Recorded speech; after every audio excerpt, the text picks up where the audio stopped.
pag sinabi ko, are you G? Sabihin nyo, yes, we are G. Okay lang ba? Are you G, brothers and sisters? Yes, we are G. Yes, we are G.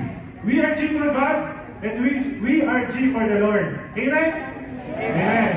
Today, as we celebrate God's greatness and glory, as we come together in our CFC National Conference, entitled G for God. I am Brother Ryan Austria, Chapter Head of SFC 1B3 Dubai. The Lord said, don't be afraid. Go tell my brothers to go to Galilee, and there they will see me. From Matthew chapter 28, verse 8. I was appointed as a chapter head last October 2024. And that decision was never easy. But the Lord is truly amazing. Because He reminded me of His resurrection and my personal Galilee moments. I have always looked forward to lead the chapter, but this journey and this service has made me even closer to God. Through this opportunity to serve, this has been again my transformative encounter with God. He continues to remind me, He continues to teach me that through this service, that I must be more grateful of His love and His unending grace for us. Amen? Amen ba tayo, mga brothers and sisters? Like what the Lord said in 2 Corinthians chapter 12, verse 9, my grace is sufficient for you. For my power is made perfect in weakness.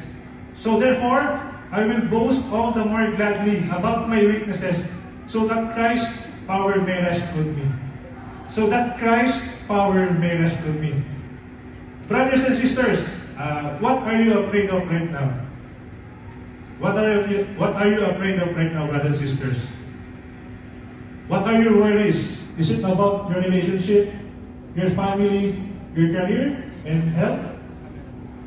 Yes, brothers and sisters, I am afraid too, just like you. I am afraid too, just like you.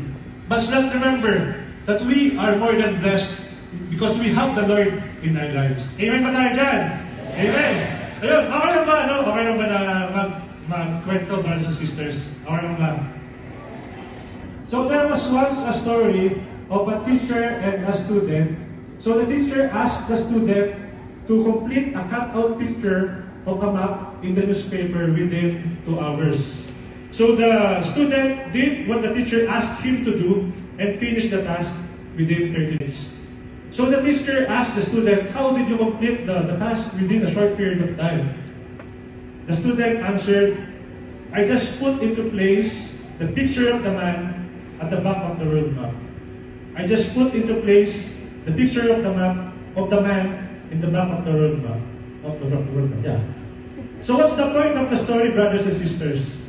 The point is, before we can build a better world, we must build ourselves first. Before we can evangelize others, brothers and sisters, we must build our personal relationship with God first. Right? So before I said yes as chapter head, I always ask myself, how can I lead a chapter when I feel like I cannot even lead myself and I don't know how to pray?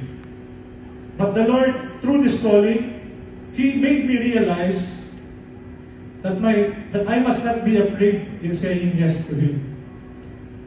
That He will meet us in our worries, He will meet us in our doubts, He will meet us in our sorrows, He will meet us in our brokenness. That He is there for us to offer closeness, healing, and hope. So, my brothers and sisters, let's be reminded once again of our personal Galilee moments, our transformative encounter with God. Let's rekindle the joy, let's rekindle the faith, remembering that true joy is rooted in God and not dependent on our circumstances. Let us rejoice always and be reminded of His love and mercy for us. Tama? And let's always look forward to see God's greatness in our lives. Let's be excited and always be to face life's challenges with hope and with confidence. So mga kapatid, let's look forward to today's NAPCON and be reminded of our response to Him. Una, let's accept Him as our God. Second, let's surrender everything to Him, our Savior. Third, let's acknowledge His presence in our lives. And lastly, let's adore Him with reverence and with worship. So, brothers and sisters, let's empty ourselves. Let's empty ourselves and let God bring us back to Galilee. And let God direct our lives. And let's always be for the Lord. Amen? Amen. Yun.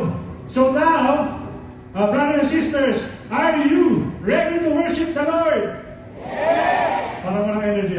Brothers and sisters, are you ready to worship the Lord? Yes! If yes, let's all stand and praise and worship our